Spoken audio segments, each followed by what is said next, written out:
Two blue chairs sit empty in front of a dark banner listing various U.S. government agencies and departments. Water bottles are visible on the floor near the chairs.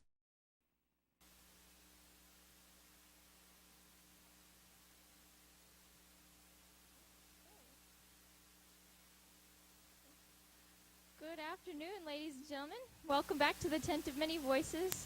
My name is Erin. I'm one of the rangers who gets to travel the country with this huge exhibit. We've been traveling for 3 years. Took us 3 years to get here to Browning. And we're going to end our year this year and end the entire bicentennial commemoration in September at St. Louis. So join us there if you're interested. It's going to be a great ceremony there. We've had a great time here in Browning, had lots of presenters in the Tent of Many Voices. This is going to be our last presentation of the day and of this venue. If you want to continue on with us, we're going to Crow Agency next week and Pompey's Pillar the following, and then we have a whole series of other venues after that. But at this hour, we have Maynard Kicking Woman, who is going to present to you some more drums and music from the Blackfeet Nation, some other people here to share with you their drumming and some singing as well. So let's welcome them to the Tent of Many Voices. A person wearing dark clothing stands at a podium on a small stage. Behind them, a large display board lists multiple U.S. federal agencies and departments in white text against a dark background.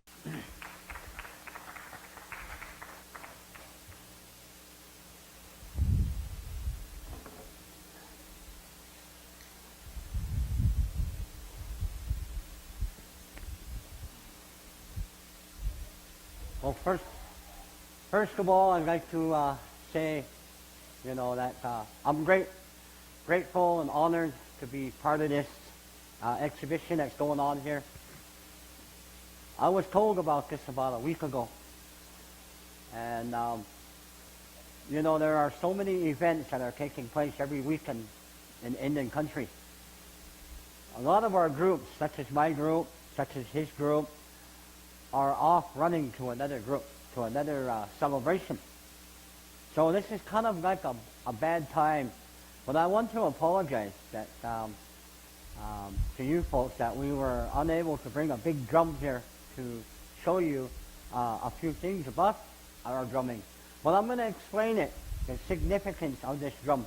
First of all, my name is Maynard Kicking Woman. I'm here, Blackfeet tribe. I was born and raised here. Back in I'd say about 1973, I became involved in our traditional way of life. I started paying attention about what was going on around here.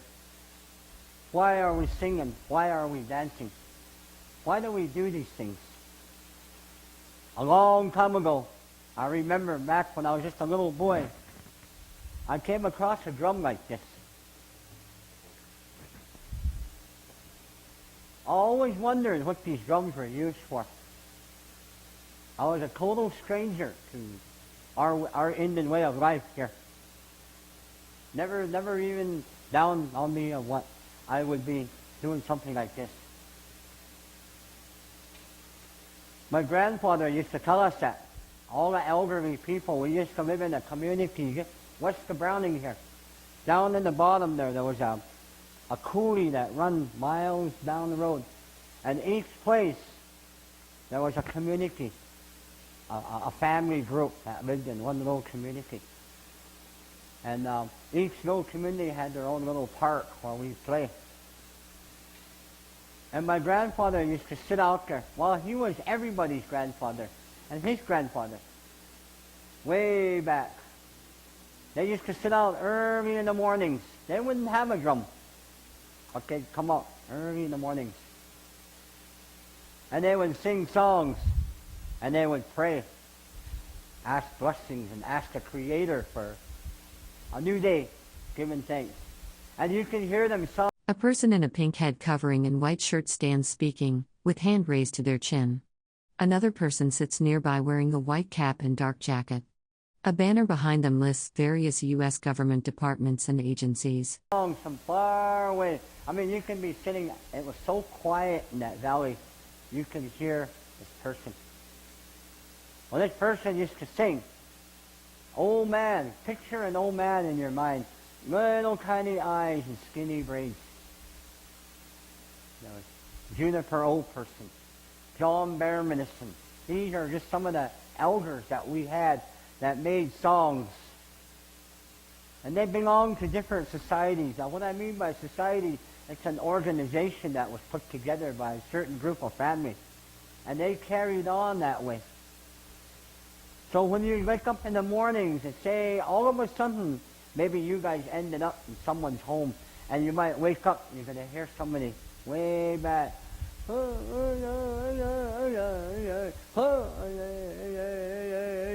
Go, come on. These were camp crier songs. These songs were used in a gathering such as this that just took place over here. We used to have people walk around the camps early in the morning. He'd be hollering around. And if you're not really familiar with that and you came across that, you heard that, you'd probably think, that guy's crazy. But actually, it is our way. That's just the way we were brought up. We hear these camp criers. They'd be singing, and then they had groups, drum groups, would come together, young people. They still do that today in some tribes. They'll go to your camp, and they're going to sit right in front of your camp, and they're going to sing.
Two people stand on a stage in front of a projected list of government agencies.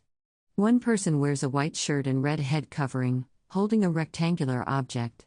The other sits holding a large round drum.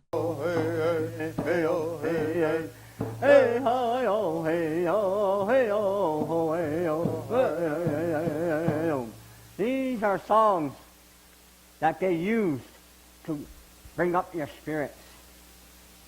This is why when they go to your camp, they're going to keep on singing these songs like this until you come out and give them something, a gift. Blanket, tobacco, food, whatever it may be. A lot of people will come out and a teepee and pull the door open and set a basket of goods out there and close it. Go back to sleep. That was the only way they can get you to get out of their place so they can sleep. Camp criers is very significant to the Indian people. But for those of you that don't know what camp criering is, this is what it's about. Way back when I started in 1973, I started learning. I started asking questions, just like this young man here.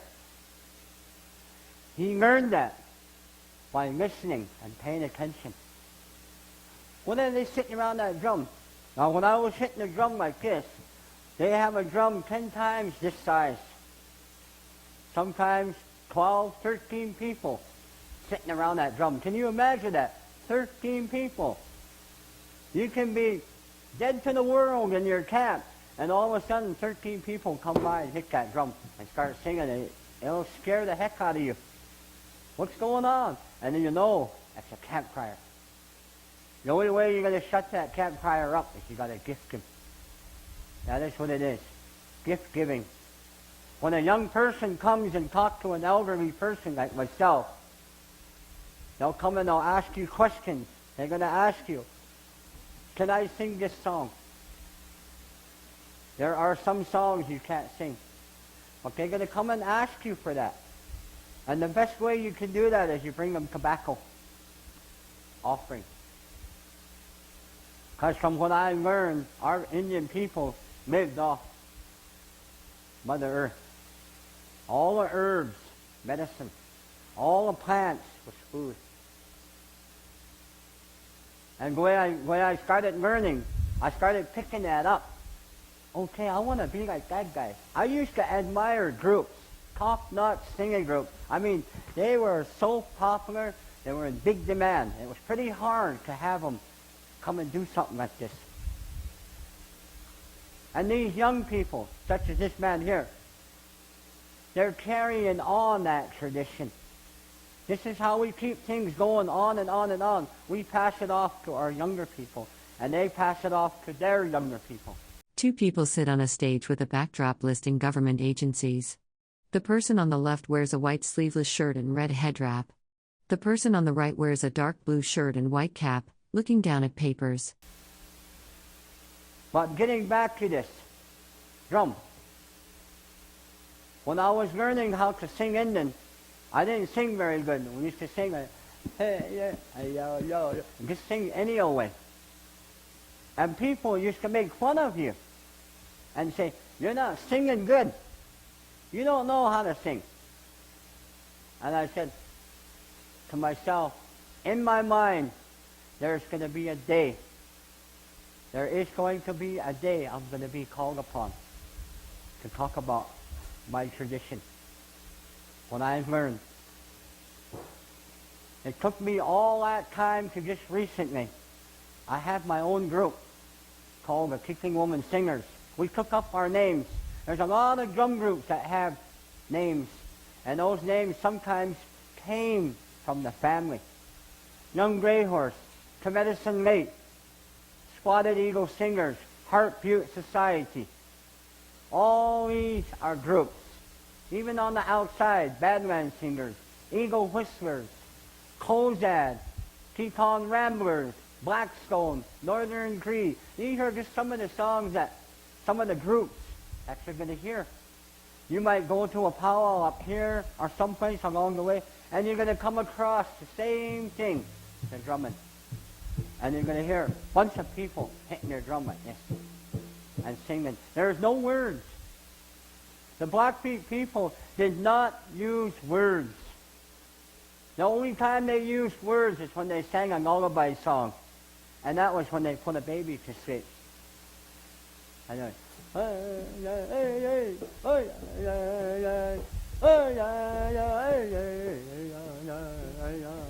and then sing, and they rock their baby. That's how they used to put their babies to sleep.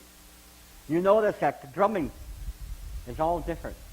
The first presentation that we had was round dancing, owl dancing, social dancing, where you came together.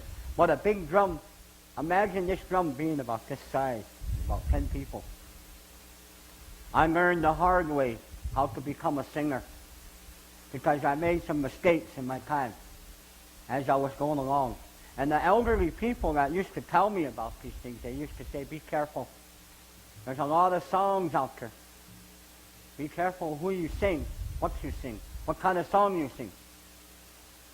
So it was very frightening because I had my children. They were just small, and they used to sit at the drum and sing. And the old people say, that's good. That's good to see those little kids drumming, singing. So as time went on, I started earning different rights, earning different things. I'd say, if you... A person in a white shirt and pink head wrap stands on a stage near a seated person holding a drum. Behind them is a banner listing various U.S. government departments and agencies. A water bottle sits nearby. For so many years, you're going to earn a promotion. That's the same way with singing and dancing and doing all kinds of things. There's a lot of ceremonial things out there you can be part of, but you have to earn that. I've been singing for 35 years. Long time. Since 1973, I picked up a drum. Today, I'm going to tell you something. To us Indian people, the drum is very important to us. That's the heartbeat. of us. A dancer, a singer can be 1,000 miles away, and they're going to hear that beat, and they're going to come. An event that took place right here over the weekend, over 400 dancers. Can you imagine? 400 dancers heard one drum beat, and they all came. But I learned, why is this drum so important to us? I'll tell you. This rawhide is not just ordinary rawhide. We were taught to respect a drum. When we put the drum down to sing, about 13 people, 10 people around here, and they're sitting there, I always tell those drummers that come to my drum, it's not a footstool, it's not a coffee table, it's not a closet. What I mean is, you don't put stuff on that drum. You stand it up and you cover it with a blanket. Take care of it. Why? Because at one time, this animal has walked the earth. A four-legged animal sacrificed himself to better ours, to provide good music for you people. And when you provide good music, there's lots of songs. The song I just sang that I'll sing again to you. That's the same song, but it's a song that's supposed to pick you up.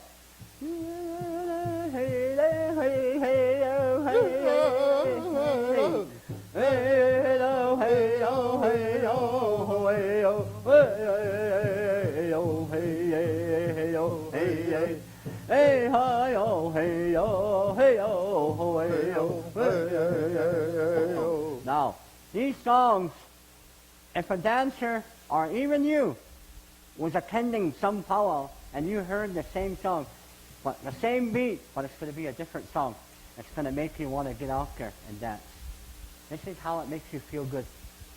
That's why I always tell people, no matter who you are, no matter where you're from, no matter what color you are, when you come to an event such as this one that took place over there, it is your time to sit down and think about those people around you, the people in your family, all around you.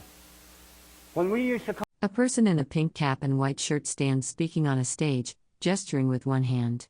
Another person sits nearby wearing a navy shirt and white cap, holding a large drum.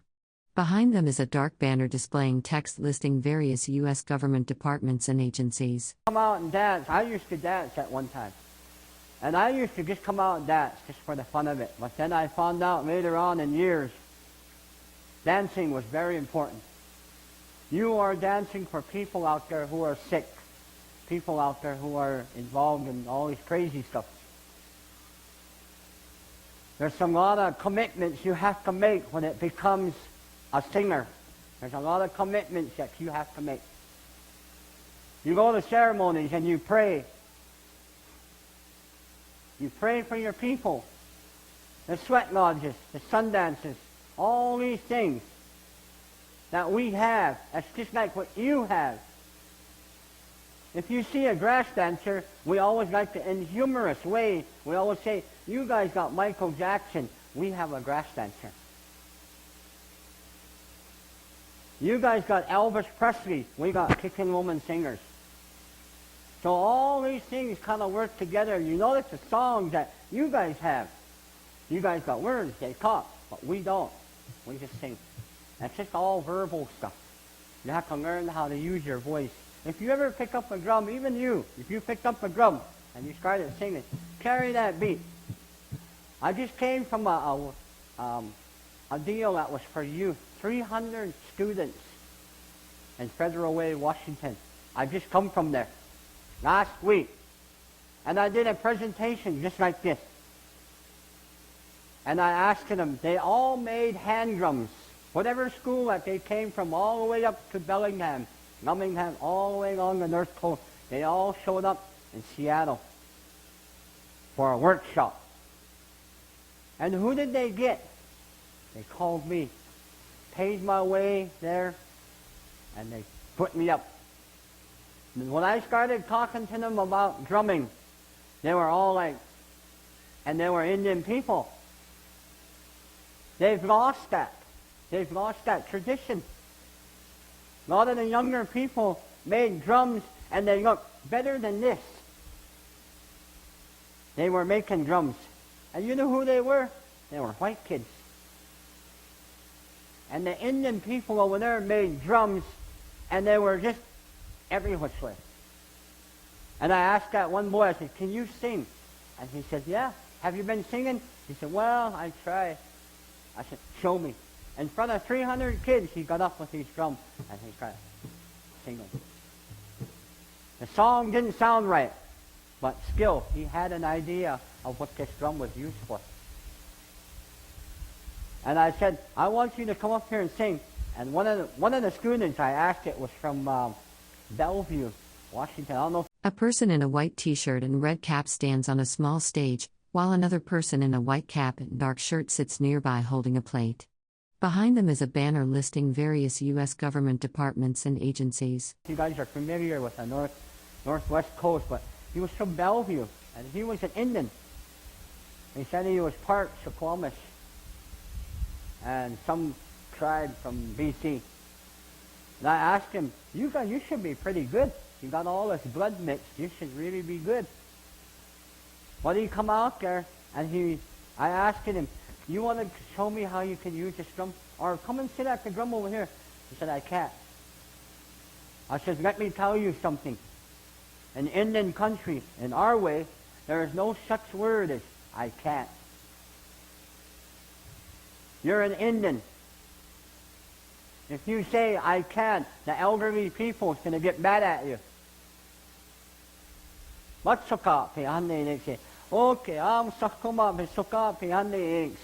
means in Indian is that I'm saying to this young man is good for what he's doing.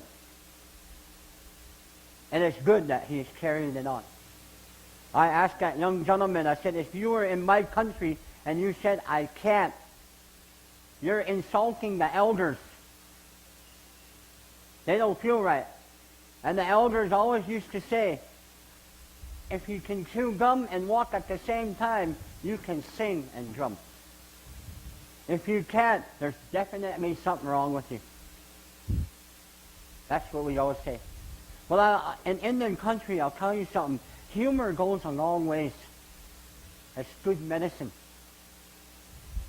You hear some of these MC people talking in the powwow. They're talking, and then they're throwing jokes at you.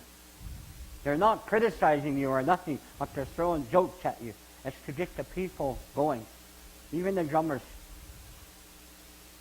And a big drum, when you got 10 people sitting around that drum is made out of a full elk hide, buffalo hide, steer hide, whatever hide that you can use, that's what that big drum is made out of. And the hoop is made out of wood. Some of the hoops, the frames are handmade. Just like you see that boat sitting out there, that was handmade. But you know, it's good to have these kind of things come here. Because when I was little, I didn't know who in the heck Lewis and Clark was. And every time I used to talk like this on the highway, I'd be driving down the road, and I'd see somebody standing there with a hat on like that gentleman and pointing. And further down the road, I'd see the same gentleman pointing the other way. I said, man, this guy was really lost. I'll tell you. But you know, A person in a pink head wrap and white shirt stands on a stage speaking. Another person sits nearby wearing a white cap and dark jacket, holding a plate of food. Behind them is a dark banner listing government agencies.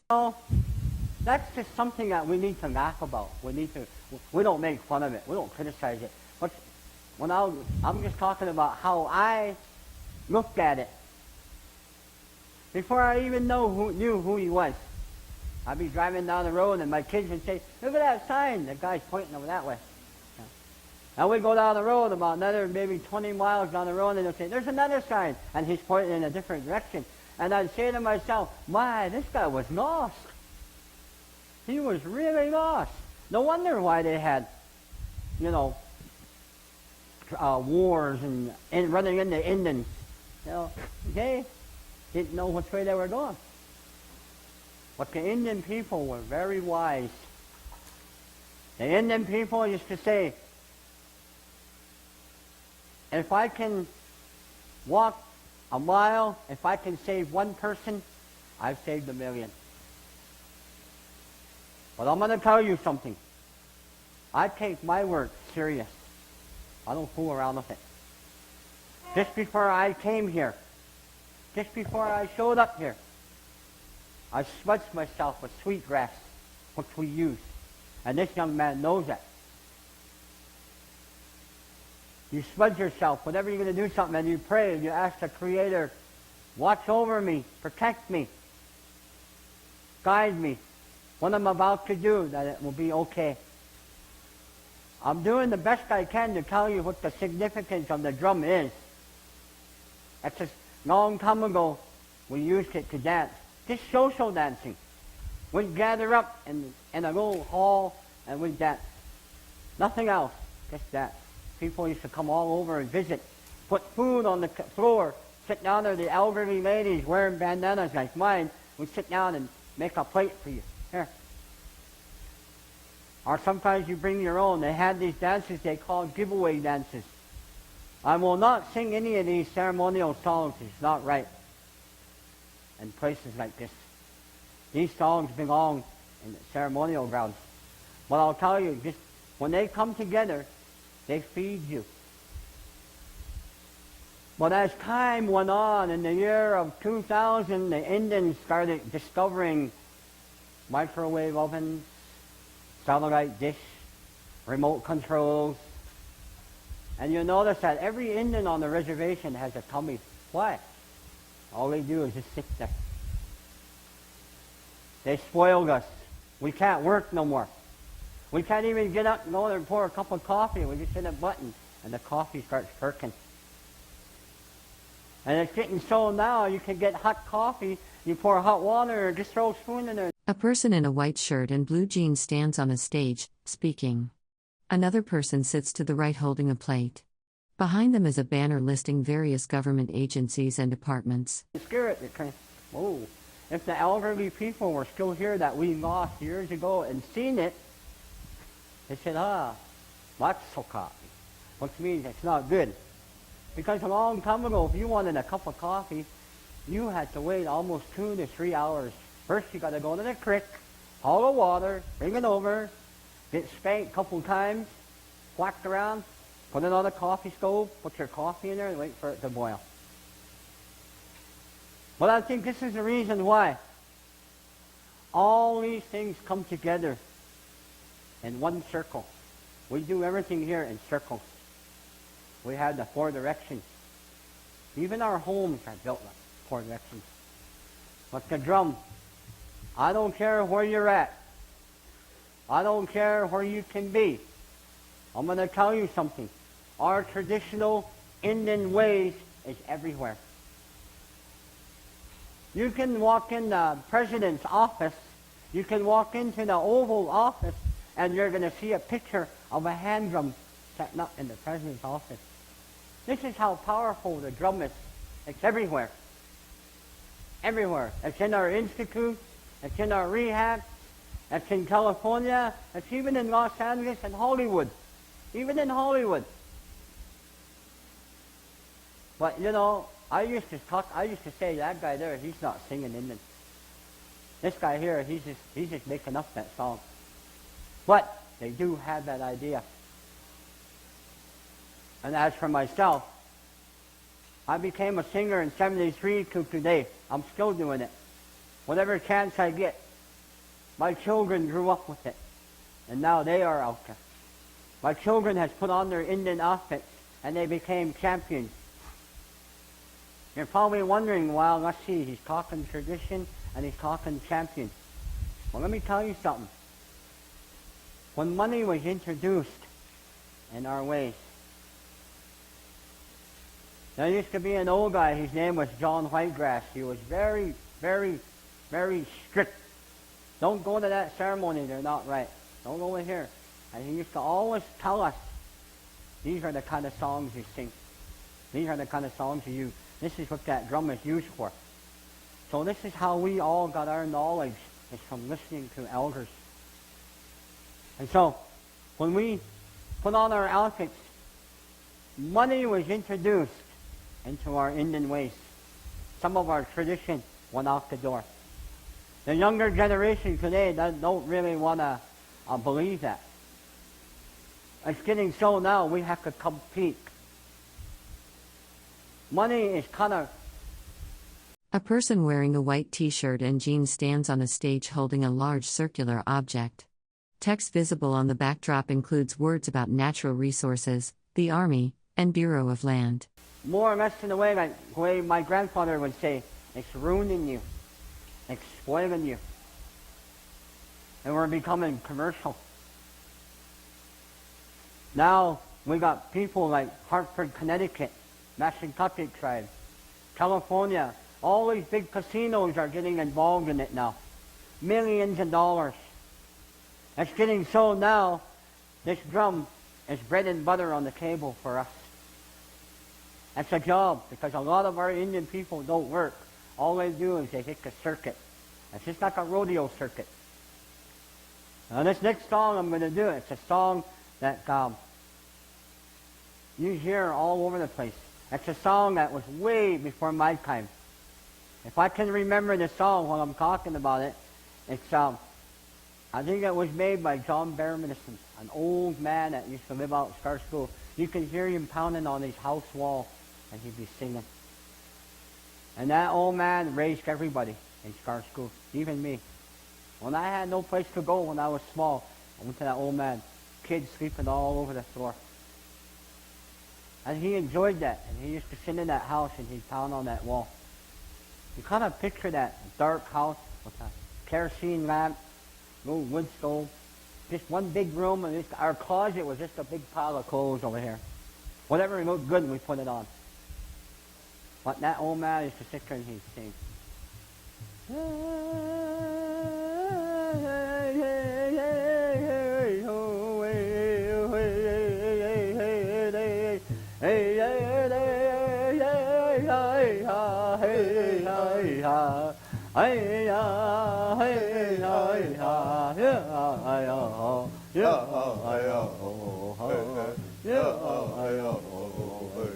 Now these songs are old, but they're still here today. People still sing them. I don't care how old it's going to get. When you start passing on your tradition and Indian ways, this is what's going to happen. Whatever you know, you're going to tell your people about it. When you're already gone to the spirit world, they're going to carry on that tradition you have. All those traditions that you have, yours, I don't care who it is. You tell your kids about it. And they pass it on. Their kids pass it on. This is how we keep things alive. Well, like I said, when I was small, I didn't know anything about Lewis and Clark. When I first drove into town here to come back to our powwow, I seen this big thing here, and I said, what's going on over there? And I met one of the people that worked here at the swimming pool. A person wearing a red head covering, white t-shirt, and jeans stands on a stage speaking. Behind them is a large screen and a banner listing various U.S. government departments and agencies. He talked to me about it. I said, sure. So, I think that when you go to a reservation, always ask if there's a powwow going on. It's free. You can go over there, take part, have some traditional food, fry bread, all this Indian stuff. When we come to the end of this program, I'm going to close this song with some of the songs that we use. Some of the songs that we use, that we sing, such as the flag song, is similar to yours, the national anthem. These are the songs that we use to start an event and to end it. We always have people that come out, an elderly person that we will point out to come and close it. This event over here, there were drums, thousands of drums, hundreds of drums roaming around over there like this. And they were all singing. There's all kinds of beats. The new kind of beat today has a has a beat like that. This man knows that beat. It's a new generation of drumming. Everything that we do, we can hear it in a different tribe. We'll bring it back home. Oh, that sounds good. Oh, that's awesome. And they start singing. And then now we've got round that song. And I think I came across this one guy. He said, I want to sing a song to you. I said, sure. And he had a big drum, and that big drum was sitting on the floor like this, and he was leaning on it, and he was singing.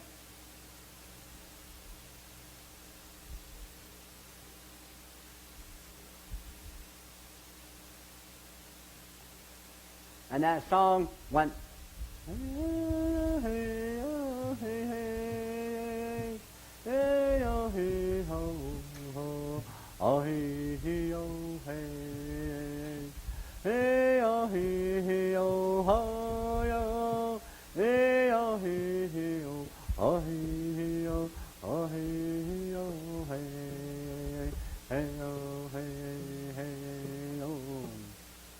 And these songs, it's like social dancing. These songs are made to relax you. It's like if you put on an old square dance or old waltz song, or you heard a song with that heartbreaking music, you're going to feel sad. That's the same way the Indian people dance. So long as the grass grows, the river flows, things like that. And then this guy, pretty well known in Indian country, but he's not a Blackfeet. A person wearing a red headband, white t-shirt, and jeans stands on a stage in front of a projection screen displaying a list of U.S. government agencies and departments. He come from another reservation. But he made out a CD, and he sang solo. Most of his songs were about bingo, reservation cards, snagging. I don't know if you guys are familiar with that word, snagging. Snagging in Indian country is when you take your fishing hook out there and you're looking for some fish. But anyway, these songs, when we come out, we owl dance, we round dance, we rabbit dance. Everything that we do is according to this animal. It brings us right back to this drum. So whenever you hear a drum, 2,000 miles away, you're going to hear a drum.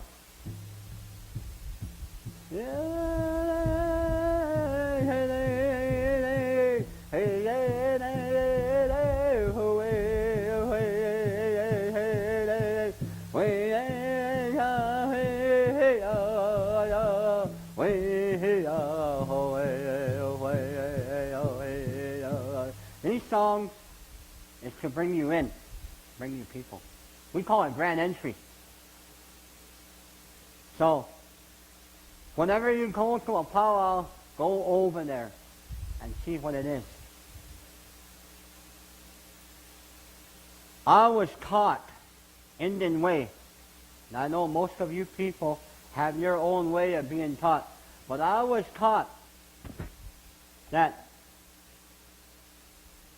whenever you pick up a drum and you start singing, whenever you're getting involved, whatever it is, we need to pay attention to what goes on around us. A lot of us don't. Somebody can say something, boom, right in front of you. Half hour later, you're going to forget about it. What did that guy say? What was he talking about? The old people used to say, makakaks, which means, in your world, it's deja vu. You'll be doing something, and you say, I was here.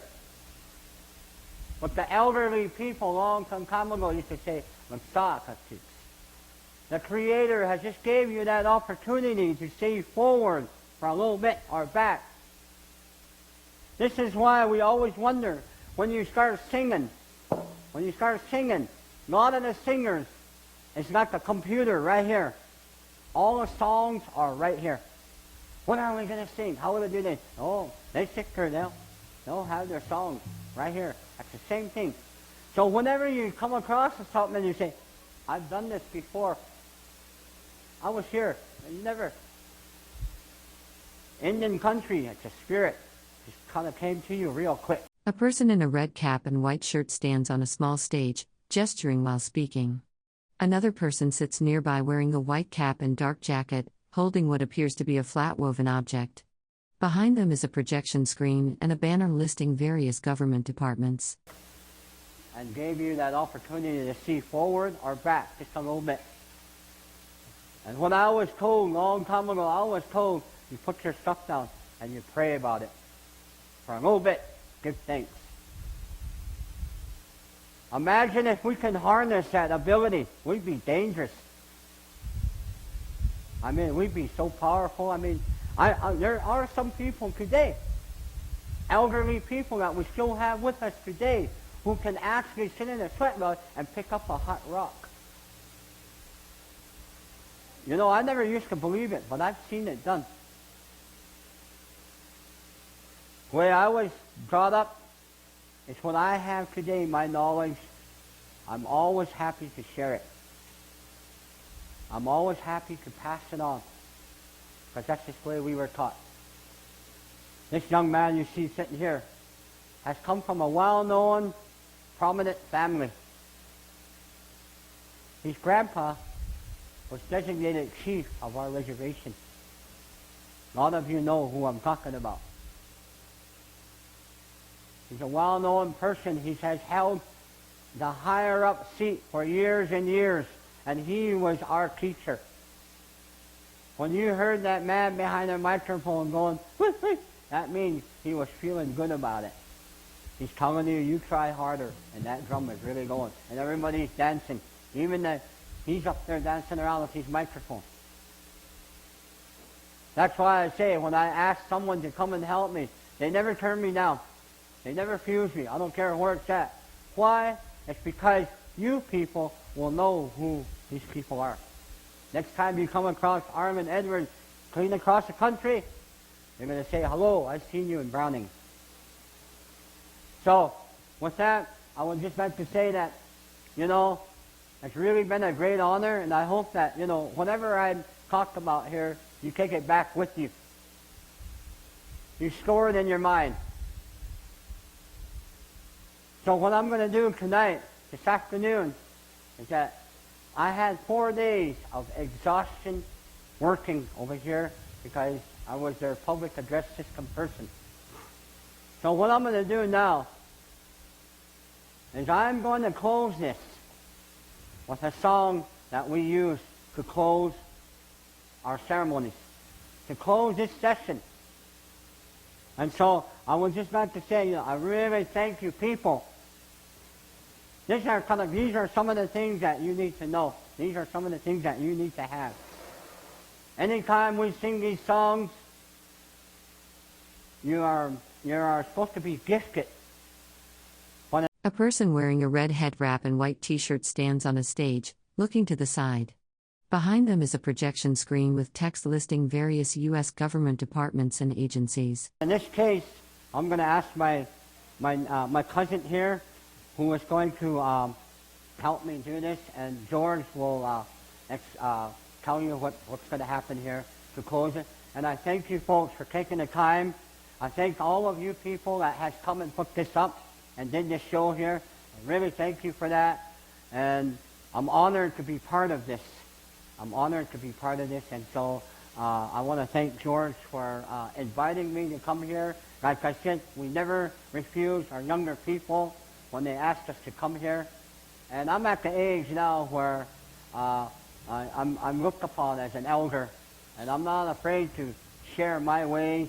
And one of my people was at the house last night. He said, "You're going to go do a presentation over there. You need a suit and a tie." I said, "No, I'm Native American.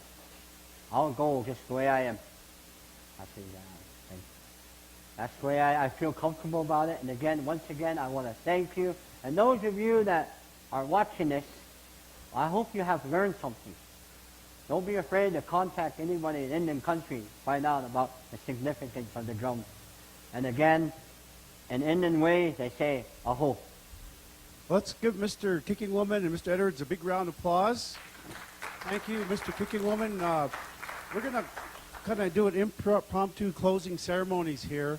We've had this Corps 2 here at the beginning of July 4th and celebrating, I guess, America's birthday. And we've been working with them the last few days and all the logistical work of getting it set up with Mr. Dick Bash and the Rangers, making sure we had the presenters. And I think you found, if you've been to some of these over the few days, that the Blackfeet are great orators.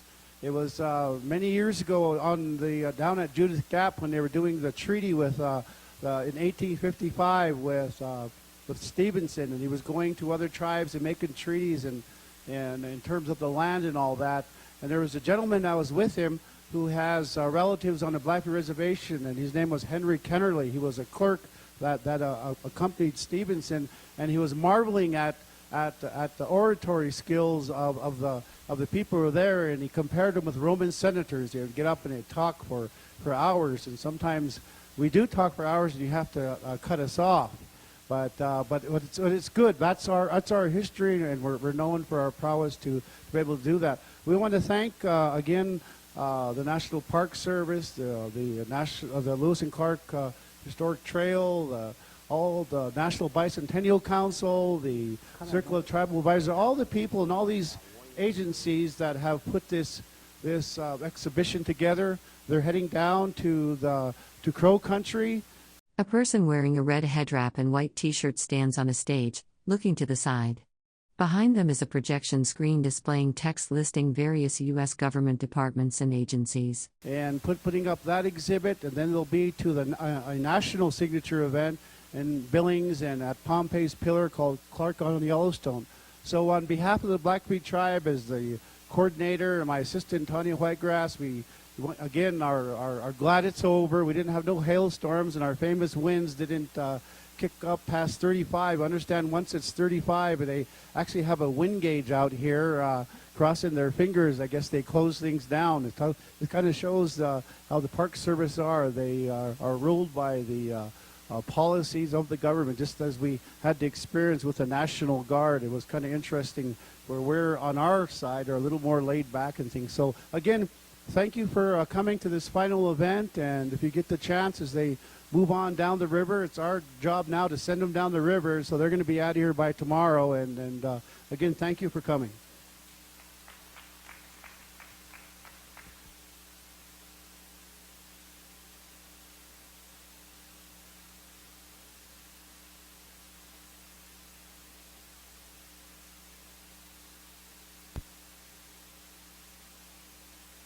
Us Indian people, warriors. So we're going to do a song that was composed for just that purpose, warrior song. And then we're going to go into a flag song. And like I said, George said, you know, we're always willing to do what we can to help you guys. This warrior song.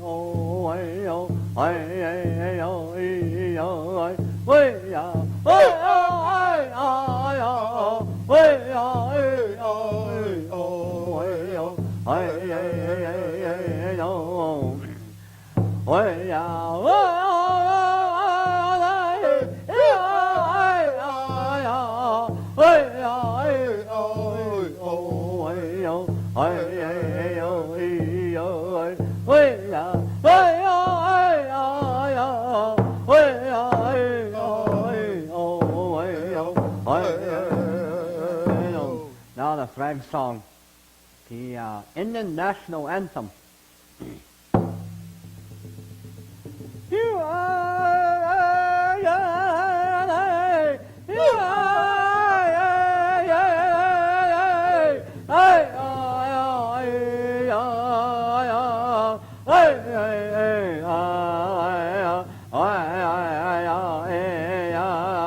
A person wearing a red headwrap and white t-shirt stands on a stage, looking to the side. Behind them is a projection screen and text listing various U.S. government departments and agencies.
Thank you very much.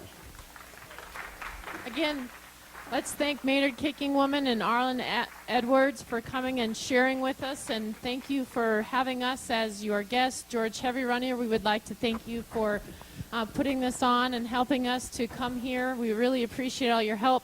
Thank you for having us as your guests onto your reservation. We are going to be here for about another 5 minutes, open to the public, and then we're going to hope the wind doesn't come up too much and start to take these tents down and move on to our next destination. So again, thank you for joining us and have a pleasant afternoon.